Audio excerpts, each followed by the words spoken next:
안녕하세요. 오늘은 정말 흥미로운 만남에 대해 이야기 나눠볼까 합니다. 인공지능 챗봇하고 이렇게 대화하다가요, 마음에 드는 물건 딱 발견하고 그 자리에서 바로 구매까지 한다. 네. 얼마 전까지만 해도 약간 상상 속 이야기 같았는데 이게 이제 현실이 되고 있습니다. 오픈 AI의 최근 발표가 바로 그 시작이죠. 네, 맞습니다.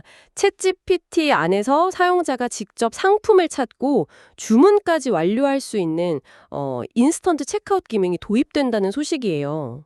인스턴트 체크아웃이요? 네. 우선은 그 수공예품이나 빈티지 상품으로 유명한 마켓플레이스 있잖아요. 애쉬. 아, 애쉬. 네네. 거기와의 파트너십이 먼저 발표됐고요.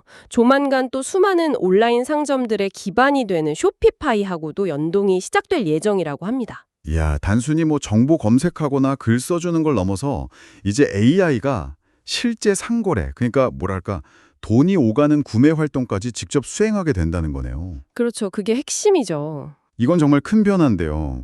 오늘 저희가 이 새로운 기능이 발표의 중심에 있는 애쉬랑 쇼피파이, 그리고 이 모든 걸 가능하게 한 오픈 AI에게 각각 어떤 의미가 있는지 좀 자세히 살펴볼 거고요. 더 나아가서 우리 온라인 쇼핑 경험 자체를 어떻게 바꿀 수 있을지 좀 깊이 파고들어 보겠습니다. 네, 흥미로운 주제입니다. 좋습니다. 그럼 먼저 이 인스턴트 체크아웃이라는 기능이 정확히 어떻게 작동하는 건지부터 좀 알아볼까요? 9월 29일에 발표된 내용인데 사용자가 챗GPT한테 이런 스타일 선물 없을까? 가격대는 이 정도로 맞춰서 뭐 이렇게 물어보면요. 네, AI가 알아서 상품을 찾아주고 바로 구매까지 진행을 한다는 거죠. 그렇죠. 맞습니다. 사용자는 그 챗 GPT 대화 창을 벗어날 필요가 없는 거예요. 아, 그 안에서 다 되는군요. 네, 원하는 상품에 대해 그냥 얘기하면 AI 에이전트가 엣지 같은 파트너 플랫폼에서 해당 상품을 찾아 보여주고 사용자가 이거 살게요 하면 결제까지 진행하는 거죠. 결제는 어떻게 하고요? 이 결제 과정은 그 핀테크 기업 스트라이프 아시죠? 네, 알죠. 거기와의 협력을 통해서 안전하게 처리됩니다. 그러니까 복잡하게 여러 웹사이트 왔다 갔다 할 필요 없이 그냥 대화하듯이 쇼핑이 끝나는 경험, 이걸 제공하겠다는 겁니다. 와. 오픈 AI 쪽에서도 이걸 판매자들한테는 수억 명의 잠재 고객이 다가갈 새로운 길이다, 이렇게 표현했더라고요. 여기서 그 AI 에이전트라는 말이 핵심인 것 같네요. 이게 그냥 질문에 답하는 챗봇하고는 좀 다른 개념이죠, 그렇죠? 네, 완전히 다르죠. 뭔가 개인 비서처럼 내가 원하는 걸 알아서 착착 처리해주는 그런 느낌인데요. 어떻게 보면 AI한테 내 쇼핑 목록뿐만 아니라 제 지갑까지 맡기는 셈인데 이건 정말 큰 도약처럼 느껴지네요. 정확합니다. AI 에이전트 혹은 에이전틱 AI라고 부르는데요. 이건 단순히 정보를 처리하고 응답하는 걸 넘어서는 거예요. 네, 사용자의 목표, 예를 들어 특정 상품 구매라는 목표가 있다면 그걸 이해하고 그 목표를 달성하기 위해서 스스로 계획을 세우고 여러 단계를 거쳐서 작업을 대신 수행해주는 AI를 의미하는 거거든요. 스스로 계획까지 세워서요. 네, 사실 이 개념 자체는 새로운 건 아니에요. 빌 게이츠 같은 기술 선구자들은 이미 한 30년 전부터 이런 개인화된 소프트웨어 에이전트가 미래의 중요한 기술이 될 거다, 이렇게 예측해왔죠. 아, 그랬군요. 네. 사용자를 대신해서 여러 서비스랑 상호작용하고 또 학습을 통해서 점점 더 개인에게 맞춰지는 그런 미래 말이에요. 이번 챗GPT의 인스턴트 체크아웃은 바로 그 예측이 현실 세계 상거래 영역에서 구현되는 아주 중요한 첫걸음이다, 이렇게 볼 수 있습니다. 그렇군요. 특히 엣지에게는 이 소식이 정말 뭐랄까 가뭄의 단비 같았을 것 같아요. 네, 그쵸. 최근 실적 발표에 보면 2025년 2분기에 플랫폼 전체 판매액이 전년 대비 5% 가까이 줄고 활성 구매자 수도 좀 감소세를 보였다. 이런 이야기가 있었잖아요. 맞아요. 좀 주춤했죠. 네. 그런데 이 파트너십 발표 직후에 엣지 주가가 무려 16%나 급등했다고요. 네, 16%요? 시장이 왜 이렇게 뜨겁게 반응한 걸까요? 그러니까요. 엣지의 상황을 보면 충분히 이해가 갑니다. 엣지가 사실 팬데믹 기간 동안 엄청나게 성장했었잖아요. 네, 맞아요. 근데 이후에 성장세가 좀 둔화되면서 투자자들 우려가 커졌어요. 매출 자체는 역대 최고 수준이고 이익률도 괜찮은데 성장이라는 키워드가 좀 희미해지면서 주가는 고점 대비 한 70% 이상 하락한 상태였거든요. 와, 70%나요? 네. 이런 상황에서 챗 GPT라는 매주 약 7억 명이 사용한다는 거대한 플랫폼과의 연결은 이건 분명 새로운 돌파구를 마련할 수 있다. 이런 기대감을 주기에 충분했던 거죠. 7억 명 대 9,300만 명. 와, 이게 엣지 2분기 활성 구매자 수였죠. 숫자만 봐도 잠재력이 정말 엄청나네요. 그렇죠. 물론 뭐 그 7억 명이 다 엣지에서 물결을 살 건 아니겠지만요. 어떤 분석가분은 엣지 주주 입장에서 쓴 글에서 이 통합으로 인해서 앞으로 한 1년 안에 챗GPT 사용자의 단 1%만 엣지에서 구매를 해도 그게 약 700만 명의 신규 구매자를 확보하는 셈이다. 이렇게 분석했더라고요. 네, 700만 명. 현재 엣지 구매자 기반의 거의 8%에 달하는 숫자인데 이게 정말 실현 가능한 기대치일까요? 혹시 뭐랄까 신기함 효과, 그러니까 초반에 반짝 관심에 그치는 건 아닐까요? 아, 그거 아주 중요한 지적이세요. 700만이라는 숫자는 분명 인상적인데 그 효과의 지속성은 당연히 지켜봐야 할 문제입니다. 네. 다만 좀 긍정적인 측면을 보자면 챗 GPT를 통해 유입되는 사용자들은 어떤 특정 목적, 예를 들어 독특한 생일 선물 찾기 같이 구체적인 의도를 가지고 검색했을 가능성이 높다는 거죠. 아, 그냥 둘러보는 게 아니라 목적을 가지고 들어온다? 그렇죠. 이건 일반적인 온라인 쇼핑 검색보다 구매 전환율이 더 높을 수 있다는 기대를 갖게 하죠. 또 오픈 AI가 거래 수수료, 즉 테이크 레이트로 판매 금액의 일부를 가져가긴 하겠지만 엣지 입장에서는 기존에는 접근하기 어려웠던 완전히 새로운 고객층에 노출될 기회를 얻는 거니까 분명 매력적인 제안인 건 맞습니다. 그렇겠네요. 그리고 말씀하신 그 신기함 효과도 초기 사용자 유입에는 분명 도움이 될 거고요. 관건은 결국 이 편리한 경험이 사용자들에게 꾸준히 이어져서 실질적인 매출 증대로 연결될 수 있느냐, 이 부분이겠죠. 엣지의 경우는 확실히 기대감이 클 수밖에 없겠네요. 자, 그럼 이번엔 쇼피파이 쪽으로 넘어가 보죠. 쇼피파이는 엣지하고는 사업 모델이 좀 다르잖아요. 네, 그렇죠. 많이 다르죠. 직접 물건을 파는 마켓플레이스가 아니라 수백만 개의 독립적인 온라인 상점들이 자기 쇼핑몰을 구축하고 운영할 수 있게 기술 플랫폼을 제공하는 회사죠. 오픈 AI 발표에 따르면 쇼피파이 기반 상점 중에 약 100만 곳이 이 인스턴트 체크아웃 기능을 활용할 거라는데 이 통합은 쇼피파이에게는 어떤 의미가 있을까요? 쇼피파이의 경우는 SEO와는 좀 다른 관점에서 봐야 해요. 쇼피파이의 핵심은 자신들의 플랫폼을 사용하는 판매자들, 그러니까 쇼피파이의 고객들이죠. 네네. 이 고객들이 성공적으로 사업을 운영할 수 있도록 최고의 도구하고 다양한 판매 채널을 제공하는 데 있거든요. 아, 판매자 지원이 핵심이군요. 그렇습니다. 그런 면에서 이번 챗 GPT와의 통합은 쇼피파이의 핵심 전략하고 정확히 맞아떨어지는 움직임이라고 볼 수 있습니다. 판매자들이 챗 GPT라는 강력한 새로운 채널을 통해서 잠재 고객에 더 쉽게 다가갈 수 있게 지원하는 거니까요. 아하, 그러니까 쇼피파이 회사 자체의 사용자 수가 뭐 늘어난다기보다는 쇼피파이 플랫폼을 이용하는 그 수많은 판매자들한테 직접적인 혜택이 돌아가는 구조군요. 네, 맞습니다. 판매자들이 더 많은 매출을 올릴 수 있게 도와줘서 결과적으로 쇼피파이 플랫폼의 가치를 높이는 전략, 이렇게 볼 수 있겠네요. 네, 그렇게 보는 게 더 정확할 것 같아요. 이 통합은 쇼피파이를 사용하는 판매자들에게는 아주 매력적인 추가 기능이 될 겁니다. 자기 대상품이 챗 GPT 사용자들에게 노출되고 판매될 기회가 열리는 거니까요.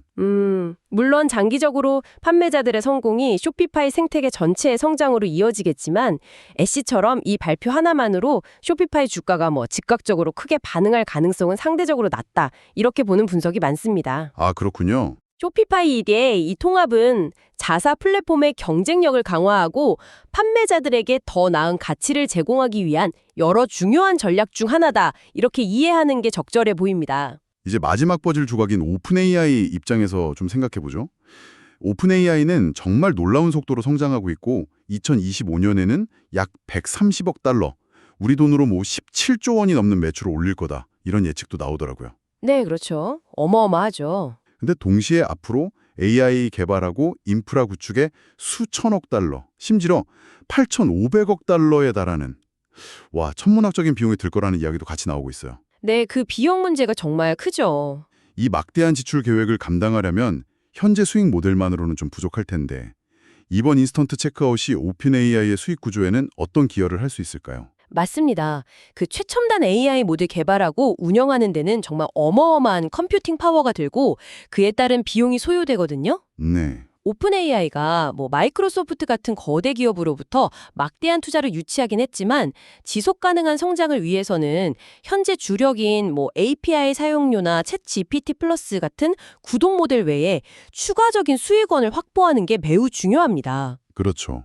그런 점에서 이번 인스턴트 체크아웃 기능은 오픈 AI의 수익 모델 다각화 전략의 중요한 일부다. 이렇게 볼 수 있는 거죠. 아, 말씀하신 대로 거래마다 발생하는 판매 금액의 일정 비율을 수수료, 즉 테이크 레이트로 가져가는 방식으로 수익을 창출한다는 거군요. 네, 바로 그거죠. 이게 뭐 오픈 AI 전체 매출에서 얼마나 큰 비중을 차지하게 될지는 아직 알 수 없겠지만 단순히 기술 개발 회사를 넘어서 실제 상거래 흐름 속에서 직접 수익을 만들어내는 플랫폼으로 진화하려는 시도, 그 자체가 중요해 보이네요. 네, 그렇습니다.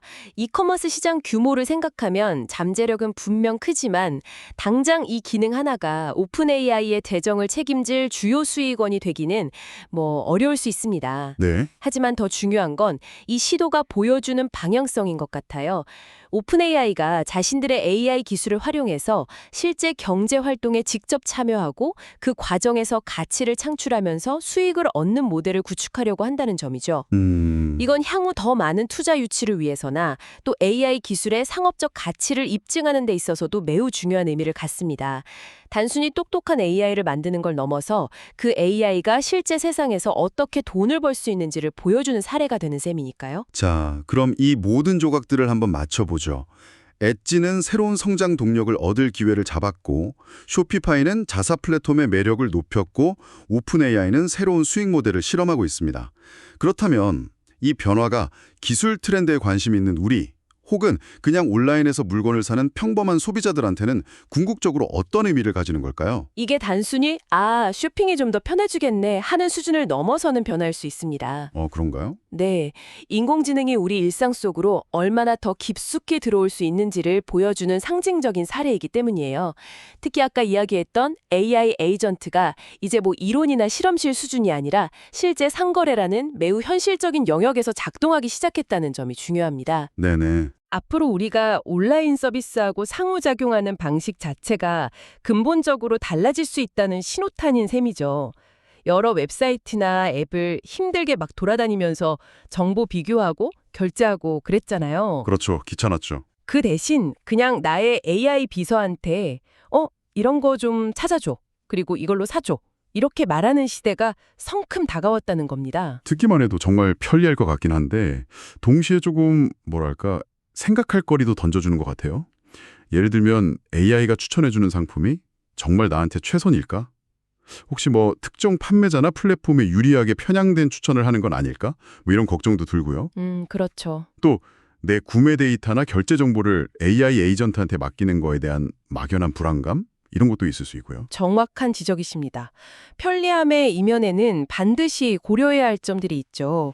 말씀하신 추천의 공정성이나 투명성 문제, 그리고 데이터 프라이버시 문제는 앞으로 계속해서 중요한 이슈가 될 겁니다. 네. 또 챗 GPT 같은 거대 AI 모델이 상품 검색과 구매의 새로운 관문 역할을 하게 되면서 기존의 검색 엔진이나 이커머스 플랫폼들의 영향력 구도에도 변화가 생길 수 있고요. 아, 그렇겠네요. 이런 기술 발전이 가져올 편리함과 효율성을 누리면서도 동시에 AI에게 어느 정도의 자율성을 부여하고 이걸 어떻게 신뢰할 것인가, 여기에 대한 사회적인 논의와 고민이 이제 본격적으로 필요해지는 시점이라고 할 수 있습니다. 네, 오늘은 챗 GPT의 인스턴트 체크아웃 기능 출시를 계기로 이게 엣지, 쇼피파이, 오픈 AI, 각 기업에 미치는 영향과 함께 AI가 상거래와 결합하면서 만들어낼 더 큰 변화의 가능성까지 짚어봤습니다. 거대 AI 기업이 직접적인 상거래 영역으로 발을 뻗기 시작했다는 점, 이건 앞으로 우리가 계속 주목해야 할 중요한 흐름인 것 같습니다. 네, 맞습니다. 단순한 기능 추가를 넘어서 어쩌면 미래의 온라인 쇼핑 표준을 제시하는 첫걸음일 수도 있겠네요. 여기서 한 걸음 더 나아가서 이런 상상도 해볼 수 있을 것 같아요. 오늘 이야기한 상품 구매 대행을 넘어서 미래의 AI 에이전트는 우리를 위해 훨씬 더 복잡한 일들을 처리해주지 않을까요? 예를 들면 어떤 걸까요? 예를 들어서 여러 판매자의 가격을 비교해서 자동으로 최적의 가격을 협상해준다거나 가격 협상이요? 와, 네, 혹은 내 취향과 예산에 딱 맞춰서 여행 계획을 세우고 항공권이랑 숙소를 예약까지 다 완료해 준다거나 아니면 나한테 가장 유리한 금융상품을 찾아서 추천해주고 가입 절차까지 도와줄 수도 있겠죠. 정말 개인 비서네요. 그렇죠. 여러분은 여러분의 일상적인 거래와 중요한 결정 과정에서 AI에게 어느 정도의 자율성을 맡기는 것이 편안하고 또 바람직하다고 생각하시나요? 이 질문을 한번 마음속에 품고 앞으로 AI 기술이 어떻게 발전해 나갈지 지켜보시면 더욱 흥미로울 것 같아요.